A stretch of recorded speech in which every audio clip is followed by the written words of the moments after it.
Gênesis capítulo 30. Quando Raquel viu que não dava filhos a Jacó, teve inveja de sua irmã. Por isso disse a Jacó: dê-me filhos ou morrerei. Jacó ficou irritado e disse: por acaso estou no lugar de Deus, que a impediu de ter filhos? Então ela respondeu: aqui está Bila, minha serva. Deite-se com ela, para que tenha filhos em meu lugar e por meio dela eu também possa formar família. Por isso ela deu a Jacó sua serva Bila por mulher. Ele deitou-se com ela. Bila engravidou e deu-lhe um filho. Então Raquel disse: Deus me fez justiça, ouviu o meu clamor e deu-me um filho. Por isso deu-lhe o nome de Dan. Bila, serva de Raquel, engravidou novamente e deu a Jacó o segundo filho. Então disse Raquel: tive grande luta com minha irmã e venci. Pelo que o chamou Naftali. Quando Lia viu que tinha parado de ter filhos, tomou sua serva Zilpa e a deu a Jacó por mulher. Zilpa, serva de Lia, deu a Jacó um filho. Então disse Lia: que grande sorte! Por isso o chamou Gade. Zilpa, serva de Lia, deu a Jacó mais um filho. Então Lia exclamou: como sou feliz! As mulheres dirão que sou feliz. Por isso lhe deu o nome de Asser. Durante a colheita do trigo, Ruben saiu ao campo, encontrou algumas mandrágoras e as trouxe a Lia, sua mãe. Então Raquel disse a Lia: dê-me algumas mandrágoras do seu filho. Mas ela respondeu: não lhe foi suficiente tomar de mim o marido? Vai tomar também as mandrágoras que o meu filho trouxe? Então disse Raquel: Jacó se deitará com você esta noite, em troca das mandrágoras trazidas pelo seu filho. Quando Jacó chegou do campo naquela tarde, Lia saiu ao seu encontro e lhe disse: hoje você me possuirá, pois eu comprei esse direito com as mandrágoras do meu filho. E naquela noite ele se deitou com ela. Deus ouviu Lia, e ela engravidou e deu a Jacó o quinto filho. Disse Lia: Deus me recompensou por ter dado a minha serva ao meu marido. Por isso deu-lhe o nome de Issacar. Lia engravidou de novo e deu a Jacó o sexto filho. Disse Lia: Deus presenteou-me com uma dádiva preciosa. Agora meu marido me tratará melhor, ou afinal já lhe dei 6 filhos. Por isso deu-lhe o nome de Zebulon. Algum tempo depois, ela deu à luz uma menina a quem chamou Diná. Então Deus lembrou-se de Raquel. Deus ouviu o seu clamor e a tornou fértil. Ela engravidou, e deu à luz um filho e disse: Deus tirou de mim a minha humilhação. Deu-lhe o nome de José e disse: que o Senhor me acrescente ainda outro filho.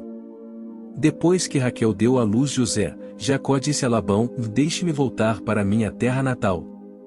Dê-me as minhas mulheres, pelas quais o servi, e os meus filhos, e partirei. Você bem sabe quanto trabalhei para você. Mas Labão lhe disse: se mereço sua consideração, peço-lhe que fique. Por meio de adivinhação descobri que o Senhor me abençoou por sua causa. E acrescentou: diga o seu salário, e eu lhe pagarei. Jacó lhe respondeu: você sabe quanto trabalhei para você, como os seus rebanhos cresceram sob os meus cuidados. O pouco que você possuía antes da minha chegada aumentou muito, pois o Senhor o abençoou depois que vim para cá. Contudo, quando farei algo em favor da minha própria família? Então Labão perguntou: o que você quer que eu lhe dê? Não me dê coisa alguma, respondeu Jacó. Voltarei a cuidar dos seus rebanhos se você concordar com o seguinte: hoje passarei por todos os seus rebanhos e tirarei do meio deles todas as ovelhas salpicadas e pintadas, todos os cordeiros pretos e todas as cabras pintadas e salpicadas. Eles serão o meu salário. E a minha honestidade dará testemunho de mim no futuro, toda vez que você resolver verificar o meu salário. Se estiver em meu poder alguma cabra que não seja salpicada ou pintada, e algum cordeiro que não seja preto, poderá considerá-los roubados. E disse Labão: de acordo. Seja como você disse. Naquele mesmo dia Labão separou todos os bodes que tinham listras ou manchas brancas, todas as cabras que tinham pintas ou manchas brancas, e todos os cordeiros pretos e os colocou aos cuidados de seus filhos. Afastou-se então de Jacó, a distância equivalente a 3 dias de viagem, e Jacó continuou a apacentar o resto dos rebanhos de Labão. Jacó pegou galhos verdes de estoraque, amendoeira e plátano e neles fez listras brancas, descascando-os parcialmente e expondo assim a parte branca interna dos galhos. Depois fixou os galhos descascados junto aos bebedouros, na frente dos rebanhos, no lugar onde costumavam beber água. Na época do cio, os rebanhos vinham beber e se acasalavam diante dos galhos. E geravam filhotes listrados, salpicados e pintados. Jacó separava os filhotes do rebanho dos demais, e fazia com que esses ficassem juntos dos animais listrados e pretos de Labão. Assim foi formando o seu próprio rebanho que separou do de Labão. Toda vez que as fêmeas mais fortes estavam no cio, Jacó colocava os galhos nos bebedouros, em frente dos animais, para que estes se acasalassem perto dos galhos. Mas, se os animais eram fracos, não os colocava ali. Desse modo, os animais fracos ficavam para Labão e os mais fortes para Jacó. Assim o homem ficou extremamente rico, tornando-se dono de grandes rebanhos e de servos e servas, camelôs e jumentos. Gênesis capítulo 31. Jacó, porém, ouviu falar que os filhos de Labão estavam dizendo: Jacó tomou tudo que o nosso pai tinha e juntou toda a sua riqueza à custa do nosso pai. E Jacó percebeu que a atitude de Labão para com ele já não era a mesma de antes. E o Senhor disse a Jacó: volte para a terra de seus pais e de seus parentes, e eu estarei com você. Então Jacó mandou chamar Raquel e Lia para virem ao campo onde estavam os seus rebanhos. E lhes disse: vejo que a atitude do seu pai para comigo não é mais a mesma, mas o Deus de meu pai tem estado comigo. Vocês sabem que trabalhei para seu pai com todo o empenho. Mas ele tem me feito de tolo, mudando o meu salário 10 vezes. Contudo, Deus não permitiu que ele me prejudicasse. Se ele dizia: vais crias salpicadas serão o seu salário, todos os rebanhos geravam filhotes salpicados, e se ele dizia: vais que tem listras serão o seu salário, todos os rebanhos geravam filhotes com listras. Foi assim que Deus tirou os rebanhos de seu pai e os deu a mim. Na época do acasalamento, tive um sonho em que olhei e vi que os machos que fecundavam o rebanho tinham listras, eram salpicados e malhados. O anjo de Deus me disse no sonho: Jacó. Eu respondi: eis-me aqui. Então ele disse: olhe e veja que todos os machos que fecundam o rebanho têm listras, são salpicados e malhados, porque tenho visto tudo o que Labão lhe fez. Sou o Deus de Betel, onde você ungiu uma coluna e me fez um voto. Saia agora desta terra e volte para a sua terra natal. Raquel e Lia disseram a Jacó: temos ainda parte na herança dos bens de nosso pai?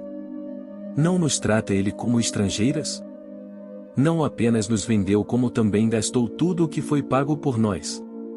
Toda a riqueza que Deus tirou de nosso pai é nossa e de nossos filhos. Portanto, faça tudo quanto Deus lhe ordenou. Então Jacó ajudou seus filhos e suas mulheres a montar nos camelôs. E conduziu todo o seu rebanho, junto com todos os bens que havia acumulado em Padã-Arã, para ir à terra de Canaã, à casa de seu pai Isaque. Enquanto Labão tinha saído para tosquear suas ovelhas, Raquel roubou de seu pai os ídolos do clã. Foi assim que Jacó enganou a Labão, o arameu, fugindo sem lhe dizer nada. Ele fugiu com tudo o que tinha e, atravessando o Eufrates, foi para os montes de Gileade. 3 dias depois, Labão foi informado de que Jacó tinha fugido. Tomando consigo os homens de sua família, perseguiu Jacó por 7 dias e o alcançou nos montes de Gileade. Então, de noite, Deus veio em sonho a Labão, o arameu, e o advertiu: cuidado. Não diga nada a Jacó, não lhe faça promessas nem ameaças. Labão alcançou Jacó, que estava acampado nos montes de Gileade. Então Labão e os homens se acamparam ali também. Ele perguntou a Jacó: o que foi que você fez? Não só me enganou, como também raptou minhas filhas como se fossem prisioneiras de guerra. Por que você me enganou, fugindo em segredo, sem avisar-me? Eu teria celebrado a sua partida com alegria e cantos, ao som dos tamborins e das harpas. Você sequer me deixou beijar meus netos e minhas filhas para despedir-me deles. Você foi insensato. Tenho poder para prejudicá-los, ou mais, na noite passada, o Deus do pai de vocês me advertiu, cuidado. Não diga nada a Jacó, não lhe faça promessas nem ameaças. Agora, se você partiu porque tinha saudade da casa de seu pai, por que roubou meus deuses? Jacó respondeu a Labão, tive medo, pois pensei que você tiraria suas filhas de mim à força. Quanto aos seus deuses, quem for encontrado com eles não ficará vivo. Na presença dos nossos parentes, veja você mesmo se está aqui comigo qualquer coisa que lhe pertença, e, se estiver, leve-a de volta. Ora, Jacó não sabia que Raquel os havia roubado. Então Labão entrou na tenda de Jacó, e nas tendas de Lia e de suas 2 servas, mas nada encontrou. Depois de sair da tenda de Lia, entrou na tenda de Raquel. Raquel tinha colocado os ídolos dentro da sela do seu camelo e estava sentada em cima. Labão vasculhou toda a tenda, mas nada encontrou. Raquel disse ao pai, não se irrite, meu senhor, por não poder me levantar em sua presença, pois estou com o fluxo das mulheres. Ele procurou os ídolos, mas não os encontrou. Jacó ficou irado e queixou-se a Labão, qual foi meu crime? Que pecado cometi para que você me persiga furiosamente? Você já vasculhou tudo o que me pertence. Encontrou algo que lhe pertença? Então coloque tudo aqui na frente dos meus parentes e dos seus, e que eles julguem entre nós 2. 20 anos estive com você. Suas ovelhas e cabras nunca abortaram, e jamais comi um só carneiro do seu rebanho. Eu nunca levava a você os animais despedaçados por feras, e eu mesmo assumia o prejuízo. E você pedia contas de todo animal roubado de dia ou de noite. O calor me consumia de dia, e o frio, de noite, e o sono fugia dos meus olhos. Foi assim nos 20 anos em que fiquei em sua casa. Trabalhei para você 14 anos em troca de suas 2 filhas e 6 anos por seus rebanhos, e 10 vezes você alterou o meu salário. Se o Deus de meu pai, o Deus de Abraão, o temor de Isaque, não estivesse comigo, certamente você me despediria de mãos vazias. Mas Deus viu o meu sofrimento e o trabalho das minhas mãos, e na noite passada, ele manifestou a sua decisão. Labão respondeu a Jacó, das mulheres são minhas filhas, os filhos são meus, os rebanhos são meus. Tudo o que você vê é meu. Que posso fazer por essas minhas filhas ou pelos filhos que delas nasceram? Façamos agora, eu e você, um acordo que sirva de testemunho entre nós 2. Então Jacó tomou uma pedra e a colocou de pé como coluna. E disse aos seus parentes, juntem algumas pedras. Eles apanharam pedras e as amontoaram. Depois comeram ali, ao lado do monte de pedras. Labão o chamou Jegar-Saduta, e Jacó o chamou Galiede. Labão disse, este monte de pedras é uma testemunha entre mim e você, no dia de hoje. Por isso foi chamado Galiede. Foi também chamado Mispá, porque ele declarou, que o Senhor nos vigie, a mim e a você, quando estivermos separados um do outro. Se você maltratar minhas filhas ou menosprezá-las, tomando outras mulheres além delas, ainda que ninguém saiba, lembre-se de que Deus é testemunha entre mim e você. Disse ainda Labão a Jacó, daqui estão este monte de pedras e esta coluna que coloquei entre mim e você. São testemunhas de que não passarei para o lado de lá para prejudicá-lo, nem você passará para o lado de cá para prejudicar-me. Que o Deus de Abraão, o Deus de Naor, o Deus do pai deles, julgue entre nós. Então Jacó fez um juramento em nome do temor de seu pai Isaque. Ofereceu um sacrifício no monte e chamou os parentes que lá estavam para uma refeição. Depois de comerem, passaram a noite ali. Na manhã seguinte, Labão beijou seus netos e suas filhas e os abençoou, e depois voltou para sua terra. Romanos capítulo 15. Nós, que somos fortes, devemos suportar as fraquezas dos fracos, e não agradar a nós mesmos. Cada um de nós deve agradar ao seu próximo para o bem dele, a fim de edificá-lo. Pois também Cristo não agradou a si próprio, mas, como está escrito, os insultos daqueles que te insultam caíram sobre mim. Pois tudo o que foi escrito no passado, foi escrito para nos ensinar, de forma que, por meio da perseverança e do bom ânimo procedentes das Escrituras, mantenhamos a nossa esperança. O Deus que concede perseverança e ânimo deles um espírito de unidade, segundo Cristo Jesus. Para que com um só coração e uma só boca vocês glorifiquem ao Deus e Pai de nosso Senhor Jesus Cristo.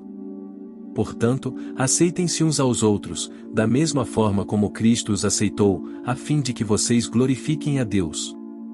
Pois eu lhes digo que Cristo se tornou servo dos que são da circuncisão, por amor à verdade de Deus, para confirmar as promessas feitas aos patriarcas, a fim de que os gentios glorifiquem a Deus por sua misericórdia, como está escrito, e por isso, eu te louvarei entre os gentios, cantarei louvores ao teu nome. E também diz, cantem de alegria, ó gentios, com o povo dele. E mais, louvem o Senhor, todos vocês, gentios, cantem louvores a ele todos os povos. E Isaías também diz, brotará a raiz de Jessé, aquele que se levantará para reinar sobre os gentios, estes colocarão nele a sua esperança. Que o Deus da esperança os encha de toda alegria e paz, por sua confiança nele, para que vocês transbordem de esperança, pelo poder do Espírito Santo. Meus irmãos, eu mesmo estou convencido de que vocês estão cheios de bondade e plenamente instruídos, sendo capazes de aconselhar-se uns aos outros. A respeito de alguns assuntos, eu lhes escrevi com toda a franqueza, como para fazê-los lembrar-se novamente deles, por causa da graça que Deus me deu, de ser um ministro de Cristo Jesus para os gentios, com o dever sacerdotal de proclamar o Evangelho de Deus, para que os gentios se tornem uma oferta aceitável a Deus, santificados pelo Espírito Santo. Portanto, eu me glorio em Cristo Jesus, em meu serviço a Deus.